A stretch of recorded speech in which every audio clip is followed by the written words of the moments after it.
Հայաստանը հետաքրքրված է Ռուսաստանի հետ կապերով։ Ազգային ժողովի նախագահ Ալեն Սիմոնյանի գլխավորած պատվիրակությունը պաշտոնական այցով Մոսկվայում էր։ Քննարկվել են քաղաքական, տնտեսական եւ մշակութային մի շարք հարցեր։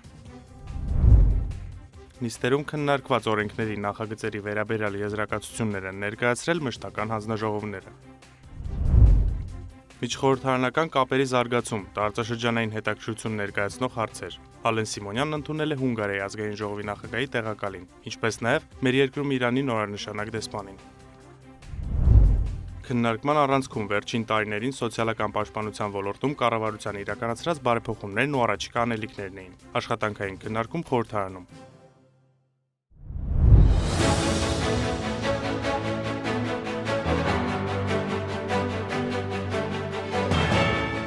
Արտաքին քաղաքական բլոկում Հայաստանը վարում է բալանսավորված քաղաքականություն, խորհրդարանական դիվանագիտության համատեքստում Ալեն Սիմոնյանը սկզբունքայինորեն զարգացնում է հարաբերությունները միջազգային բոլոր գործընկերների ու պաշտոնակիցների հետ։ Հայաստանի եւ Ռուսաստանի հարաբերությունների հիմքում բազմադարյա բարեկամությունն է ու բազմոլորտ համագործակցությունը դա են վկայում փոխադարձ այցերը։ Ամիսներ առաջ մեր երկրում էր Ռուսաստանի Դաշնության Դաշնային ժողովի Դաշնության խորհրդի նախագահ Վալենտինա Մատվիենկոն։ Ռուս պաշտոնյան Երևան էր ժամանել ազգային ժողովի նախագահի հրավերով։ Այցի պատասխան հրավեր Ալեն Սիմոնյանին։ Մոսկվա մեկնեց ազգային ժողովի նախագահի գլխավորած պատվիրակությունը։ Հանդիպումներ բարձրաստիճան պաշտոնյաների հետ, օրակարգային հարցերի լայն շրջանակ, ԵԱՏՄ, ԱՊՀ եւ միջազգային այլ հարթակներում փոխգործակցության հարցերից մինչեւ տնտեսական, կրթական ու մշակութային ուղղություններ եւ ասուլիս տեղական լրատվամիջոցների խնդրանքով։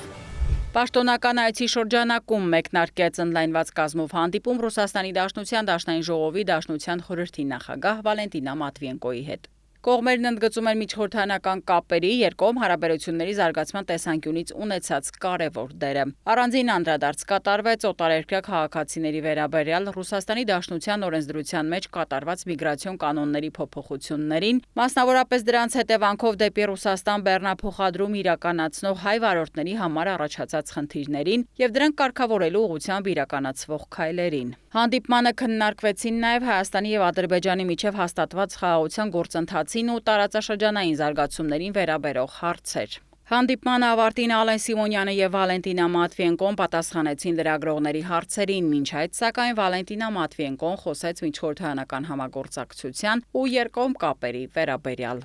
Մենք ցանկանում ենք, որ Հայաստանը լինի բարեկեցիկ, երկրում լինի կայուն քաղաքական իրավիճակ, որովհետև շատ ենք գնահատում եւ արժևորում մեր կապերը հայ ժողովրդի հետ։ Այնուհետև մեր երկրի ազգային ժողովի նախագահին հարցեր ուղղեցին ռուսական լրատվամիջոցների ներկայացուցիչները։ Ալեն Սիմոնյանը բոլոր հարցերին տվեց հստակ ու սպառիչ պատասխաններ, հիշեցնելով, որ Հայաստանը որպես անկախ երկիր առաջ է շարժվում սեփական օրենսդրությամբ ու պետության շահերից ելնելով։ Ռուս լրագրողներից մեկն անդրադարձավ մեր երկրի ներքաղաքական կյանքին, կարծիք հայտնելով, թե Հայաստանում քաղաքական ձերբակալությունները սովորական են դարձել։ Я должен разговаривать о том, как действует армянский уголовный кодекс. Պետք է խոսեմ այն մասին, թե ինչպես է քրեական օրենսգիրքը կիրառվում Հայաստանի Հանրապետության քաղաքացիների նկատմամբ, դա Հայաստանի ներքին գործն է։ Քրեական օրենսգիրքը խախտող մարդիկ պետք է պատասխանատվության ենթարկվեն, եւ ես միայն լսել եմ, որ մեր որոշ ընդդիմադիր գործիչներ նրանց քաղաքական են անվանում։ Սպառնալով զավթել իշխանությունը, կազմակերպելով անկարգություններ, սպանություններ եւ վարչապետի իմ եւ արտաքին գործերի նախարարի ենթադրյալ սպանությունները, երբանից դա դարձավ քաղաքական հետապնդում։ Կարող ենք համեմատություն անցկացնել, եթե որևէ երկրում ինչ-որ մեկը պլանավորում է զանգվածային անկարգություններ, քաոս առաջացնել, մտածելով թե ում պետք է վերացնել կամ սպառնալ ֆիզիկական բռնությամբ, երբանից դա дարձավ քաղաքական հետապնդում։ Եթե դա քաղաքական հետապնդում է, ես կարող եմ անթիվ նման օրինակներ բերել աշխարհի տարբեր ծայրերից։ Уйму таких примеров по всему миру. Հարցերի շրջանակում էր նաև лրագրողներից մեկի ձևակերպմամբ եկեղեցու շուրջ ստեղծված իրավիճակը, որը ռուս լրագրողն անվանեց հալածանք։ А где вы видели гонения на армянскую апостольскую церковь? Որտեղ եք տեսել հայ առաքելական եկեղեցու նկատմամբ հալածանքներ։ Հայ առաքելական եկեղեցում կան մարդիկ, որոնք չեն համապատասխանում հայ առաքելական եկեղեցու կողմից սահմանված կանոններին։ Ես չեմ կարող հիշել ավելի կրոնական հայկական կառավարություն եւ սխալ է մի քանի անհատների կապել հայ առաքելական սուրբ եկեղեցու հետ։ Ես հասկանում եմ, որ որոշ քաղաքական տարրեր փորձում են պաշտպանել իրենց անձնական շահերը ձևացնելով, թե սա հետապնդում է, բայց իրականում դա այդպես չէ։ Կան քրեական հանցագործություններ, կան բարոյական հանցագործություններ, որոնց մասին իմ դաստիարակությունը թույլ չի տալիս այստեղ խոսել։ Ամեն ինչ արվում է օրենքի սահմաններում, եւ սա ոչ մի կապ չունի մեր հայ առաքելական Սուրբ եկեղեցու հետ։ Անհատները եկեղեցի չեն։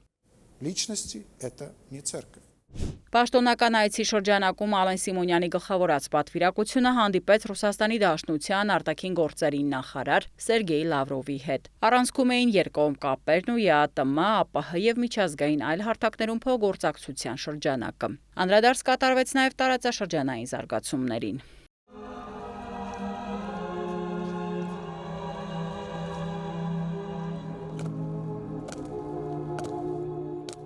Մոսկվայում Ալեն Սիմոնյանը Ռուսաստանի Դաշնության Դաշնային ժողովի Դաշնության խորհրդի նախագահի տեղակալ Յուրի Որոբյովի ուղեկցությամբ ծաղիկներ խոնարհեց անհայտ զինվորի հուշարձանին։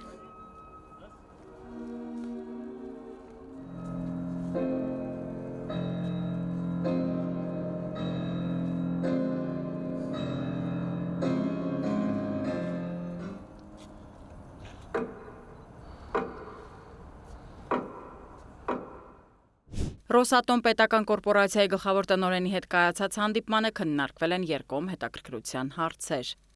Այցի ավարտին ազգային ժողովի նախագահի գլխավորած պատվիրակությունը Ռուսաստանի օպերայի եւ բալետի պետական ակադեմիական թատրոնում դիտեց Պյոտր Չայկովսկու «Կարապի լիճը» բալետը։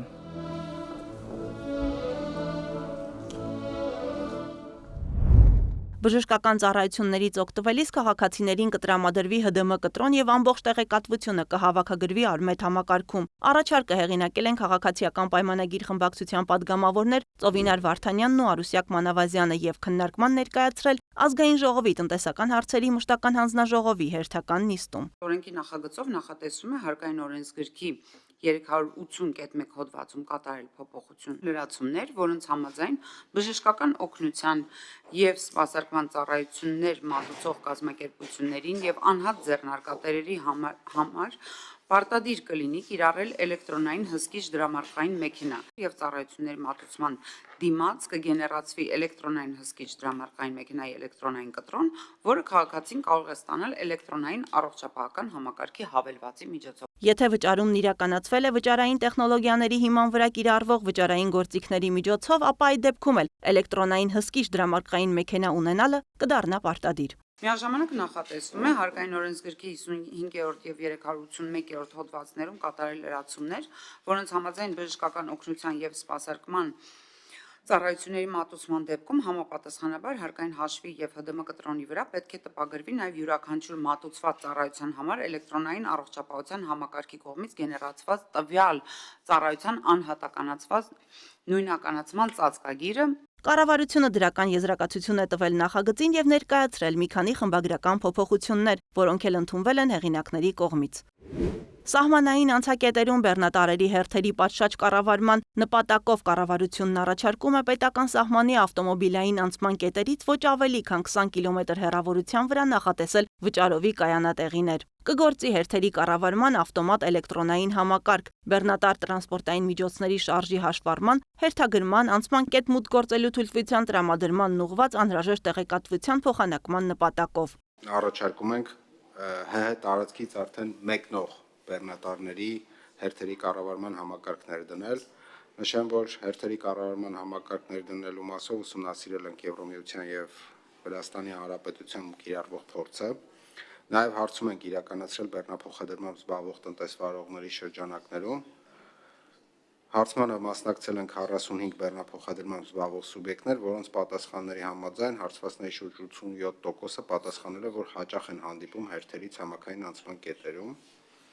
Շուրջ 62%-ը պատասխանել է, որ միջինում հերթի սկզբից մինչև մաքսային կետ մուտք գործելու տևողությունը կազմում է 3 ժամ։ Կառավարության կողմից կսահմանվեն հերթերի կառավարման համակարգին միանալու կարգը, կուտակային կայանատեղիների կազմակերպման գործունեություն իրականացնողներին ներկայացնող պահանջները, Հայաստանի Հանրապետությունից մեկնող բեռնատար տրանսպորտային միջոցների կուտակային կայանատեղիներում հերթագրման ծառայության վճարի առավելագույն չափը, հերթերի կառավարման համակարգին միանալու նպատակով ներկայացվող դիմումի բովանդակությունը։ Մենք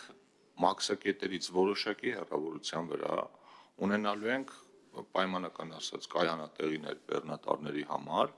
դրանք լինելու են մասնավոր ընկերություններ եւ բեռնատարը մինչեւ մաքսակետ հասնել է, ինքը նախ մուտք է գործելու այդ կայանատեղի, որպեսզի այդ ճանապարհի երկայնքով հերթ չկանգնեն Այնտեղ լինելու է համապատասխան ենթակառուցված, սպասարկման պայմաններ եւ այլն, եւ հերթագրումը կատարվելու է մաքսակետի հետ այդ կայանատեղի միջոցով։ Օրենքի նախագիծը ստացել է դրական եզրակացություն։ Ցանցային օպերատորներին կարգելվի պատերազմ, բռնություն, քարոզող հաղորդումներ տարածելը, տուգանքների չափը կսահմանվի օպերատորի հասույթով պայմանավորված։ Նախագիծը քննարկվել է Ազգային ժողովի գիտության, կրթության, մշակույթի, սփյուռքի, երիտասարդության եւ սպորտի հարցերի մշտական հանձնաժողովի նիստում։ Օրենքն ընդունվելու դեպքում կարգելվեն տեսալսողական հաղորդումներում սահմանադրական կարգը բռնի տապալելու, պատերազմ քարոզելու նպատակ հետապնդող տեղեկատվության տարածումը։ Բռնություն եւ դաժանություն քարոզ պարունակող տեղեկատվության տարածումը, ազգային, ռասայական, սեռային, կրոնական ատելություն բորբոքելու, տարիքային, հաշմանդամության, անձնական կամ սոցիալական բնույթի այլ հատկանիշներով խտրականություն սերմանելը կամ նման նպատակ հետապնդող տեղեկատվության տարածումը։ Նախագծով առաջարկվել է էրոտիկ բնույթի տեսալսողական հաղորդումները եւ սարսափ ու ակնհայտ բռնություն, քրեական ենթամշակույթի քարոզ պարունակող ֆիլմերն ու տեսալսողական հաղորդումները, ինչպես նաեւ անչափահասների առողջության, մտավոր եւ ֆիզիկական զարգացման, դաստիարակության վրա հնարավոր բացասական ազդեցություն ունեցող հաղորդումները եթեր հեռարձակել ժամը 24:00-ից մինչև 6:00։ Արգելվում է օտարերկրյա տեսալսողական ծրագրերում ՀՀ ներքաղաքական կյանքին միջամտության բովանդակության տարածումը, սույն հոդվածի առաջին մասի երկրորդ, երրորդ կետերով եւ չորրորդ մասի նախատեսված տեսալսողական հաղորդումների նկատմամբ տարածվող չարաշահման արգելքների չափորոշիչները սահմանում է կարգավորող պետական մարմին, այսինքն հեռուստատեսության եւ ռադիոյի հանձնաժողովը, պետության հայտարարած սգո եւ հիշատակի օրերին արգելվում է հեռարձակողների կողմից զվարճալի հաղորդումների եւ գովազդի հեռարձակումը։ Առաջարկվող նախագծող կարգավորող պետական մարմինը կսահմանի տեսալսողական հաղորդումների նկատմամբ տարածվող չարաշահման արգելքների չափորոշիչները, իսկ խախտումների պարագայում հանձնաժողովը կունենա իրավական հենք որևէ սանկցիա կիրառելու համար։ Իրավախախտումների համար սահմանվել են նաև տուգանքի ձևով պատժամիջոցներ, ցանցային օպերատորի լիցենզիայի գործունեության կասեցում եւ դադարեցում։ Դատարաններում քաղաքացիական եւ վարչական գործերի քննության համար կսահմանվեն հստակ ժամկետներ կառավարության ներկայացրած նախագծերի փաթեթով դատարանները միայն պատճառաբանված որոշմամբ կարող են երկարաձգել այդ ժամկետները, բայց ոչ ավելի քան 2 անգամ։ Քաղաքացիական դատավարությունում եռամսյա, իսկ վարչական դատավարությունում 6-ամսյա ժամկետներով։ Որպես ընդհանուր կանոն սահմանվել է նաև, որ գործը քննող դատավորի կամ դատական կազմի փոփոխության դեպքում դատաքննությունը շարունակվելու է այն պահից, որտեղ ընդհատվել էր, իսկ եթե դատաքննությունն արդեն ավարտված է, ապա քննությունը վերսկսվելու է դատաքննության փուլից։ Գործի քննությունը սկզբից սկսելու տարբերակը կիրառվելու է միայն այդպիսի անհրաժեշտության դեպքում, իսկ դատավարության մասնակիցները կարող են միջնորդություններ ներկայացնել դատարանին, որպեսզի վերջինս կարողանա փոխել իր որոշումը։ Սրփուի Գալյանն ընդգծել է, որ նախագծի վերաբերյալ խոսել են դատավորների հետ, ներկայացվող ժամկետներն իրատեսական են։ Ավականու անդամը հրաժարականի մասին իր դիմումը կարող է հետ վերցնել այն ներկայացնելու օրվանից 3 աշխատանքային օրվա ընթացքում գրավոր դիմում ներկայացնելով։ Այդ դեպքում ավականու անդամի լիազորությունները վաղը ժամկետ դադարեցնելու գործընթացը չեղարկվում է։ Օրենքի նախագիծը հեղինակել է Քաղաքացիական պայմանագիր խմբակցության падգամավոր Վահե Ղալումյանը։ Ազգային ժողովի պետական իրավական հարցերի մշտական հանձնաժողովը բացասական եզրակացություն է տվել Հայաստան խմբակցության հեղինակած Հայաստանի Հանրապետությունում առկա քաղբանտարկյալների եւ նրանց խախտված իրավունքների վերականգնման մասին հայտարարության նախագծին, որը հանձնաժողովում նախորդ տարվա նոյեմբերին քննարկվել էր եւ դրա մշակվելու նպատակով հեղինակի առաջարկով քվեարկությունը հետաձգվել էր։ Այն պահին, երբ Արմեդ էլեկտրոնային առողջապահության համակարգում կարձանագրվի, որ անձն ունի թմրամիջոցների կամ հոգեկան առողջության խնդիրների հետ կապված այնպիսի սահմանափակումներ, որոնք պետք է հանգեցնեն վարելու իրավունքի դադարեցմանը, ինքնաշխատ եղանակով ներքին գործերի նախարարության էլեկտրոնային ռեգիստրը տեղեկատվությունը կստանա առողջապահական համակարգից եւ անձի վարելու իրավունքը կդադարեցվի։ Օրենքի նախագիծը քննարկվել է Ազգային ժողովի պաշտպանության եւ անվտանգության հարցերի մշտական հանձնաժողովում։ Ներկայումս այդ գործընթացը տեղի ունենում յուրաքանչյուր գործողություն իրականացնելիս, այսինքն եթե անձը վարորդական վկայականը թարմացնում է, եկել է փոխանակելու, այդ պարագայում հարցում է կատարվում առողջապահական տեղեկատվական համակարգին եւ եթե հայտնաբերվում են այդ հիմքերը, նոր դադարեցում է իրականացում։ Իսկ հիմա մենք կգնանք հակառակ տրամաբանությամբ այն պահին, երբ որ առողջապահական տեղեկատվական համակարգում սահմանափակում առաջացնող տեղեկատվությունը կմուտքագրվի, ինքնաշխատ եղանակով տեղեկատվությունը տեղեկատվությունը կփոխանցվի ներքին գործերի նախարարության էլեկտրոնային ռեգիստր եւ անձի վարելու իրավունքը կդադարեցվի։ Փոխնախարարի խոսքով 2021 թվականից մինչ օրս մեխանիկական հարցումների եղանակով դադարեցվել է 2370 անձի վարորդական իրավունք։ Հայաստան-Եվրամիություն հարաբերությունների Հայաստանի եւ Ադրբեջանի միջև հաստատված խաղաղության, ինչպես նաեւ միջխորհրդարանական կապերի ակտիվացման շուրջ մտքեր են փոխանակել ազգային ժողովի նախագահ Ալեն Սիմոնյանն ու Հունգարիայի ազգային ժողովի նախագահի տեղակալ Իշտվան Յակաբը։ Շնորհակալություն հայտնելով Հայաստան կատարած այցի համար Ալեն Սիմոնյանը բարձր է գնահատել նման այցերի կարևորությունը Հայաստան-Հունգարիա հարաբերությունների զարգացման տեսանկյունից։ Իշտվան Յակաբն իր հերթին շնորհակալություն է հայտնել ազգային ժողովի նախագահին ջերմընդունելության համար, նշելով, որ առկա է երկկողմ հարաբերությունները զարգացնելու մեծ ներուժ։ Միջխորհրդարանական կապերի զարգացմանը եւ տարածաշրջանային հետաքրքրություն ներկայացնող հարցերին են անդրադարձել ազգային ժողովի նախագահ Ալեն Սիմոնյանն ու Հայաստանում Իրանի Իսլամական Հանրապետության նորանշանակ դեսպան Խալիլ Շիրղոլամին։ Խորհրդարանի ղեկավարը շնորհավորել է դեսպանին նշանակման կապակցությամբ եւ հույս հայտնել, որ նրա գործունեությունը կնպաստի երկու երկրների միջև հարաբերությունների հետագա ամրապնդմանն ու զարգացմանը։ Եվրոպայի խորհրդի խորհրդարանական վեհաժողովում ազգային ժողովի պատվիրակության անդամները հանդիպել են Եվրոպայի խորհրդի մարդու իրավունքների հանձնակատար Մայքլ Օֆլահերթիի հետ։ Զրուցակիցները խոսել են մարդու իրավունքների պաշտպանության ոլորտում Հայաստանի եւ Եվրոպայի խորհրդի միջև շարունակական համագործակցության մասին, անդրադարձ է կատարվել կանանց նկատմամբ բռնությունների կանխարգելմանը, ինչպես նաեւ Լեռնային Ղարաբաղից տեղահանված անձանց իրավունքներին վերաբերող հարցերին։ Վլադիմիր Վարդանյանը նշել է, որ Հայաստանի կառավարությունը շարունակում է անել հնարավորը տեղահանվածներին մեր հասարակությունում ինտեգրելու ուղղությամբ։ Ազգային ժողովի падգամավորները հյուրի ուշադրությունն են հրավիրել Բաքվում պահվող անձանց խնդրին, կարևորել նրանց շուտապույտ հայրենադարձումը։ Ազգային ժողովի ընդդիմադիր խմբակցությունների ներկայացուցիչներ Հայկ Մամիջանյանը եւ Արմեն Ռուստամյանը հանձնակատարին ներկայացրել են ներհայաստանյան զարգացումները, խոսել Հայաստանում մարդու իրավունքների պաշտպանության հարցից, անդրադարձել իրենց գնահատմամբ երկրում քաղբանտարկյալների առկայությանը։ Մայքլ Օֆլահերթիի հետ հանդիպել են նաև մարդու իրավունքների պաշտպանության եւ հանրային հարցերի մշտական հանձնաժողովի անդամները։ Եվրոպայի խորհրդի մարդու իրավունքների հանձնակատարը կարևորել է հանձնաժողովի ակտիվ ներգրավվածությունը մարդու իրավունքների կոմիտեում ներկայացվող համընդհանուր պարբերական դիտարկման 4-րդ շրջանի զեկույցի կազմման աշխատանքներին։ Մայքլ Օֆլահերթին ընդգծել է նաև երեխաների իրավունքների պաշտպանության ոլորտում իրականացվող աշխատանքների կարևորությունը։ Ռուստամ Բաքոյանը մանրամասն ներկայացրել է հանձնաժողովի կողմից քննարկված եւ ընդունված մշակման փուլում գտնվող օրենսդրական նախաձեռնությունները։ Նա խոսել է Լեռնային Ղարաբաղից բռնի տեղահանված հայերի համար իրականացվող սոցիալական եւ տնտեսական ներառմանն ուղղված ծրագրերի մասին, անդրադարձ է կատարվել գենդերային բռնության դեմ պայքարին, խտրականության կանխարգելմանը։ Աշխատանք եւ սոցիալական հարցերի ոլորտում իրականացված բարեփոխումներն ու կառավարության վարած սոցիալական պաշտպանության քաղաքականությունը քաղաքացիական պայմանագիր խմբակցության հրավիրած աշխատանքային քննարկման առանցքում են։ Խորհրդարանում է երկրի սոցիալական ոլորտը ղեկավարող նախարարը։ Արսեն Թորոսյանը մանրամասնում է բարեփոխումների ծավալներն ու կատարված համալիր ծրագրերն ու փաստում, որ սոցիալական ոլորտին պետության կողմից տրամադրվող միջոցներն ամենամեծն են։ Աշխատանքի եւ սոցիալական հարցերի նախարարության պորտֆելը, այսպես ասած, շատ մեծ է։ Ըստ էության մեր շահառուներն են մեր բոլոր քաղաքացիները իրենց կյանքի որևէ փուլում եւ դա չափազանցություն չէ։ Մենք ունենք 100,000-ավոր 660,000-ից ավելի նպաստառուներ եւ կենսաթոշակառուներ եւ այլ տեսակի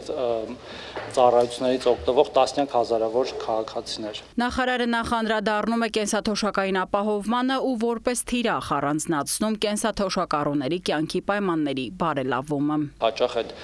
նպատակին հասնում ենք ոչ ուղղակի պարզապես կենսաթոշակը բարձրացնելով, այլև հարակից շատ ավելի կարևոր ծառայություններ մատուցելով։ Այս հարցին կառավարությունը վերջի տարիներին անդրադառնում է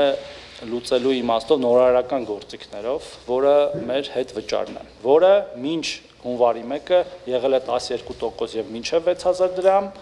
հիմա արդեն հունվարին դարձել է 20% մինչև 10,000 դրամ։ Ամփոփելով կենսաթոշակների հատվածը Թորոսյանը փաստեց, մինչ հետ վճարը պետությունը մի քանի անգամ բարձրացրել է նվազագույն կենսաթոշակները։ Շահառուներն այն քաղաքացիներն են, որոնք չունեն մինչև 10 տարվա աշխատանքային ստաժ եւ 65 տարեկանում ստանում են ծերության նպաստ։ կազմում է 36,000 դրամ, նախկինում դա եղել է 16,000 դրամ, այսինքն մենք այդքանով բարձրացրել ենք այդ կենսաթոշակները եւ միջին կենսաթոշակը առանց հետվճարի հիմա վերջի տվյալներով 25 թվականի 4 կիսամյակի դե 26-ը պարզը չունենք, կազմում է 49500 դրամ, որի վրա կարող է ավելանալ այդ պոտենցիալ 10,000 դրամը։ Երկրում նվազել է գործազրկության մակարդակը, Թորոսյանը հաջորդ ասպեկտով էլ ներկայացնում է աշխատատեղերի դինամիկ աճի թվերը։ 2018 թվականին ունեցել ենք 92564 ընտանիք մեր անապահովության համակարգում հայտնի փարոսում, հա։ Մենք հիմա ունենք 48778 ընտանիք, մոտավորապես կեսը, ինչը նշանակում է, որ այս ընտանիքները դուրս են եկել ըստ էության աղքատությունից։ Սրա մասին է խոսում նաև մեր միասնական սոցիալական ծառայությունում գրանցված աշխատանք փնտրող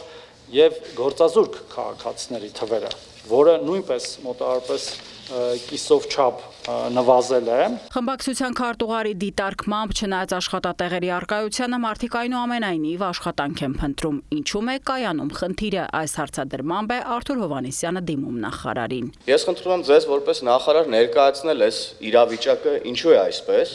եւ նաեւ սրա հետ նաեւ կխնդրեմ նաեւ խոսենք միջին աշխատավարձի մասին, եւ ինչ է անում նախարարությունը, որպեսզի այս թափուր աշխատատեղերը մեր աշխատանք փնտրող քաղաքացիները վերջիվերջո լրացնեն։ Մենք այս պահին մեր միասնական սոցիալական ծառայության կենտրոններում ունենք գրանցված մոտ 3000 թափուր աշխատատեղ, բայց նաեւ ես ձեզ ցույց տվեցի, որ ունենք նաեւ 30,000-ից ավել գրանցված գործազուրկ, հա։ Այստեղ հիմնական խնդիրները շատ են, բայց հիմնական խնդիրներից մեկը դա կվալիֆիկացիան է, այսինքն չեն համապատասխանում գործ փնտրողները աշխատատեղի հետ։ Տրանսպորտի հասանելիության խնդիր կա, մենք չպետք է վարանենք դրա մասին, ասել է, որ մի գյուղում կա աշխատատեղ, մեկ ուրիշ գյուղում կա աշխատող եւ ինքը հասնելու խնդիր ունի, աշխատավարձի ցածրության այդ խնդիր կա, բայց այստեղ նաև հարցածագում, ասենք գործազուրկին առաջարկում ես այդ ցածր աշխատավարձով, օրինակ 100,000 դրամով աշխատատեղ, ինքը հրաժարվում է, բայց ինքը չունի աշխատանք։ Իսկ այստեղ ուրիշ հարցածագում, ուրեմն ունի այլ եկամուտ միգուցե։ Ըստ նախարարի երկրում նվազել է նաև ծայրահեղ աղքատության մակարդակը։ Պատգամավորների հարցերից անմասն չէին սահմանամերձ համայնքներում բնակապահովման ծրագրերը։ Վերջերս մենք խմբակցությամբ նաև այց ունեինք Տավուշի մարզ եւ մենք տեսանք ու մեր աչքով համոզվեցինք, որ այս ծրագիրը չափազանց արդյունավետ ծրագիր է եւ շատ մեծ պահանջարկ ունի։ Շատ կարևոր ռազմավարական նշանակություն ունեցող ծրագիր է եւ ուզում եմ նաեւ հետաքրքրվել այս ծրագրի ճակատագրի հետ կապված արդյոք շարունակվելու է ինչքան ժամանակ է շարունակվելու կոնկրետ որ սահմանամերձ գյուղերն են հայտնվելու այս ծրագրի շրջանակներում։ Սահմանամերձ բնակավայրերում բնակարանով ապահովման ծրագրով այսօր ունենք 2384 հաստատված դիմումի պատասխան նշում է նախարարն ու ընդգծում։ Կան համայնքներ, որտեղ կառուցվել է շուրջ 300 տուն։ Խոսելով անելիքների մասին Արսեն Թորոսյանը ներկայացնում է առաջիկա ծրագրերը։ Շահառու խմբերը 3-ն են լինելու։ Քաղաքացիներ, որոնք որ ցանկացել են, բայց չեն հասցրել օգտվել, գյուղեր, որոնք այդքան էլ շատ չեն կառուցել, բայց կարող են կառուցել համաչափ զարգացում եւ մի կարևոր ուղղություն էլ, որը մենք ուզում ենք սինխրոնացնել մեր այլ գերատեսչությունների եւ այլ քաղաքականությունների, դա նոր դպրոցներն են։ Մենք գիտենք, որ ունենք կառուցվող շատ հարյուրավոր դպրոցներ, նաև այնպիսի համայնքներում, որոնք պարտադիր չլինեն սահմանամերձ, այսինքն իրենք կարող են ցանկացած տեղ։ Իդեպ մի նման օրինակ կա, դա Վայքի Գոմք համայնքն է, Գոմք բնակավայրն է, որտեղ էլի կա մեծ դպրոց եւ այդ գյուղի համար բացվել է ծրագիրը եւ աշակերտների առումով եւ ուսուցիչների ընդունված ձևաչափի համաձայն խմբակցության հրավիրած աշխատանքային քննարկումներում հնչեցվում են նաև քաղաքացիներից նախապես ստացված հարցադրումները։ Պարոն Թորոսյան, քաղաքացիները հետաքրքրվում են աշխատաժամանակի կրճատման հետ կապված այդ քննարկվող նախագիծը ընդհանուր առմամբ ինչ փուլում է եւ արդյոք մենք դրան անդրադառնալու ենք թե ոչ։ Այս պահին փոփոխություններ չունենք, աշխատում ենք այնպես, ինչպես նախատեսված է մեր աշխատանքային օրենսգրքով։ Ես կարծում եմ, որ մենք պետք է կենտրոնանանք աշխատելու, ոչ թե չաշխատելու վրա։ Գլխադասային հանձնաժողովի նախագահն էլ անդրադարձավ նախարարության թեժ գծի գործունեությանը։ Նախարարության թեժ գիծը լավ չի աշխատում։ Ասեմ ինչի լավ չի աշխատում, որովհետև մենք ընդունել ենք անցյալ տարի 762,878 զանգ, իսկ մենք սպասարկել են, կարողացել ենք պատասխանել ընդամենը 386,000-ին։ Դա տարբեր պատճառներ ունի, մենք փորձում ենք այդ տարբեր պատճառների հետևից գնալ։ Պատճառներից մեկ՝ բավարար քանակով օպերատորներ չունենք, պատճառներից երկու՝ այդ բավարար այդ օպերատորները շատ երկար են խոսում, երբեմն ինֆորմացիայի հասանելիություն չունեն, սկսում են տարբեր իրենք զանգել տարբեր տեղեր մինչև ճշտել։ Տարբերակ մյուս տարբերակը մեր օպերատորները հմտություններ լավ չունեն, որը փորձում ենք ելի զարգացնել։ Երրորդը ավտոմատացումն է։ Քննարկումներից անմասն չէր հունվարից ներդրված առողջության համընդհանուր ապահովագրության համակարգին վերաբերող հարցը, իրողություն, որը Էմմա Պալյանի փոխանցմամբ տարբեր կերպ է շահարկվում։ Եվ օրինակ ընդդիմադիրները շատ են շեշտում, թե 10,000 դրամով թոշակը բարձրացնելն ավելի արդյունավետ էր, քան ապահովագրության համակարգի ներդրումը։ Ես չգիտեմ ով ինչ է ասում եւ ենթադրում եմ իրանց լսող էլ չկա։ Բայց մեր քաղաքացին ինձ մաշկի վրա են զգում առողջության ապահովագրությունը մեր երկրի անկախ պատմության ընթացքում առողջապահական համակարգում իրականացված ամենալայնածավալ բարեփոխումն է եղել։ Ավարտին Հայկ Կոնջորյանը փաստում է էժանագին մանիպուլյացիաների հեղինակները ժամանակին զբաղվել են թալանով, падգամավորը հորդորեց կատարված ու կատարվող աշխատանքների մասով հանրային կոմունիկացիաներում լինել ակտիվ, որպեսզի վակում չառաջանա եւ դա չլցվի քարոզչական կեղծիքներով։ Երկրի առաջընթացին միտված գործընթացները դրանք լավարկելու ուղիները իշխող խմբակցության ամենօրյա աշխատանքի տիրույթում է։ Այս արձանագրմամբ էլ ավարտվեց մի քանի ժամ տևած աշխատանքային քննարկումը։ Խորհրդարանը հյուրընկալել է Եվրոպայում անվտանգության եւ համագործակցության կազմակերպության ժողովրդավարական հաստատությունների եւ մարդու իրավունքների գրասենյակի փորձագետների, որոնք Հայաստանում են գենդերային քաղաքականության ազգային գնահատում իրականացնելու նպատակով։ Քաղաքացիական պայմանագիր խմբակցության падգամավորները հյուրերի հետ հանդիպմանն անդրադարձել են մեր երկրում գենդերային հավասարությանն ու քաղաքականության մեջ կանանց ներկայացվածությանը։ Падգամավորները խոսել են քաղաքականությամբ զբաղվելու իրենց մղումների մասին։ Կարևորելով կուսակցություններում կանանց ներկայացվածության քվոտայի ավելացումը, նրանք ընդգծել են, որ իրենց կուսակցությունը քվոտավորել է վարչությունը եւ տարածքային կառույցները հետևելով խորհրդարանի օրինակին, ու այդպիսով արդեն ձևավորված վարչությունում եւ տարածքային կառույցներում կա կանանց ակտիվ ներկայացվածություն։ Հայաստան խմբակցության ներկայացուցիչները ժողովրդավարական գործընթացների առաջմղման հարցում ընդգծել են կանանց վճռորոշ դերն ու նշանակությունը։ Անդրադարձ է եղել մեր երկրում հանրային ու քաղաքական գործընթացներում կանանց ներգրավվածության ապահովման խոչընդոտներին, կին քաղաքական գործիչների նկատմամբ հանրային վերաբերմունքի ձևավորման մարտահրավերներին։ Հայաստանում քաղաքական կյանքում կանանց մասնակցությանը առկա խնդիրներին ու մարտահրավերներին վերաբերող հարցեր հյուրերի հետ քննարկել են պատիվ ունեմ խմբակցության ներկայացուցիչները։ Նրանք շնորհակալություն են հայտնել հյուրերին նման քննարկման հնարավորություն ընձեռելու համար։ Աշխատանքի եւ սոցիալական հարցերի մշտական հանձնաժողովի նախագահի եւ հանձնաժողովի անդամների հետ հանդիպմանը ներկայացվել են ոլորտում իրականացված օրենսդրական փոփոխությունները միտված գենդերահավասարության ապահովմանը։ Անդրադարձ է կատարվել նաեւ ոլորտում առկա խնդիրներին, մարտահրավերներին եւ քաղաքական կյանքում կանանց ներգրավվածության հարցին։ Հյուրերը հանդիպել են նաև մարդու իրավունքների պաշտպանության եւ հանրային հարցերի մշտական հանձնաժողովի անդամների հետ։ Անդրադարձ է կատարվել Հայաստանում գենդերային քաղաքականության վիճակին, ոլորտում առկա խնդիրների լուծման նպատակով իրականացված օրենսդրական փոփոխություններին, մասնավորապես ամուսնության տարիքային շեմի բարձրացմանը։ Նշվել են այն օրենսդրական նախաձեռնությունները, որոնք միտված են ընտանեկան եւ կենցաղային բռնության ենթարկված անձանց պաշտպանությանը։ Պետական իրավական հարցերի մշտական հանձնաժողովի անդամների հետ կայացած հանդիպման ընթացքում նշվել է մեր օրերում կանանց որոշումների կայացման եւ բավականին լուրջ աշխատանքների իրականացման գործում առաջնահերթ դերակատարության մասին։ Խոսվել է նաեւ քաղաքական եւ հանրային կյանքում գենդերային հավասարությանը վերաբերող ազգային մտածելակերպի, հոգեբանական ասպեկտների մասին, անդրադարձ է եղել կնոջը թիրախավորելու արատավոր երևույթներին ու դրանց դեմ միասնական պայքարի կարեւորությանը։ Հյուրերը նշել են, որ խորհրդանում ներկայացված խմբակցությունների падգամավորների, ինչպես նաեւ գործադիր մարմինների, քաղաքասարակության ու քաղաքական կուսակցությունների ներկայացուցիչների հետ հանդիպումներում հնչած տեսակետներն ու առաջարկները տեղ են գտնելու պատրաստվելիք զեկույցում։ Հայաստանում եզդիական համայնքը դարերով պահպանել է իր ինքնությունը, համատեղելով ազգային ավանդույթներն ու ժամանակակից կյանքի մարտահրավերները։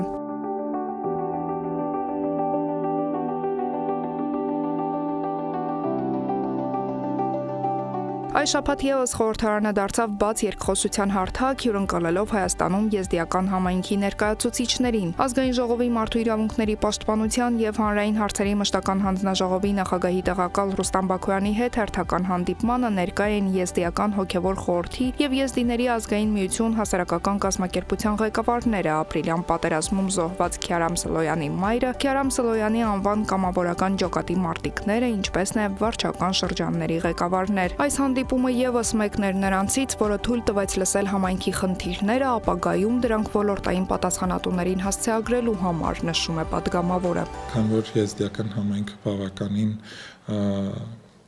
սպეციფიկ համայնք է եւ ունի մի շարք առանձնահատկություններ եւ այս առանձնահատկություններով պայմանավորված որոշ հարցեր, որոնք նաեւ հանրային տիրույթում այդքան էլ քննարկելի չեն, մենք հանդիպում ենք ունենում եւ այս հարցերը քննարկում ենք, որպեսզի նաեւ ես որպես համայնքի ներկայացուցիչ այդ հարցերը կարողանամ փոխանցել կառավարության մեր գործընկերներին եւ իրենց դիրքորոշումը փոխանցել։ Իսկ ինչ գործուն քայլեր են անհրաժեշտ եզդիական մշակույթի պահպանման ու զարգացման համար, այս հարցին եւս անդրադարձավ Բաքոյանը։ Մենք գիտենք, որ եզդերենը խոցելի է եւ եզդերենի պահպանման համար գործուն քայլեր պետք է ձեռնարկվեն։ Ուրախությամբ պետք է նշեմ, որ կրթության, գիտության, մշակույթի, սպորտի նախարարի կողմից կա բավական մեծ կամք այս ուղղությամբ աշխատանքներ իրականացնելու եւ մենք միասին քննարկումներ ենք ունեցել, այդ թվում նաեւ մանկավարժական համալսարանում եզդերենի ամբիոնի ձևավորման։ Համայնքին բնորոշ խնդիրներից բացի ներկաներին այլ հարցեր եւս հետաքրքրեցին։ Բարբերաբար հարց է հնչում Հայաստանի Հանրապետության վարչապետ Նիկոլ Փաշինյանը ինչպիսի վերաբերմունք ունի եզդիական համայնքի նկատմամբ, որովհետև շատ հաճախ նաև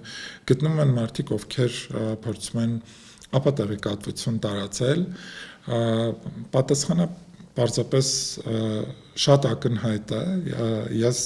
եզդիական համայնքի ներկայացուցիչներին ներկայացրեցի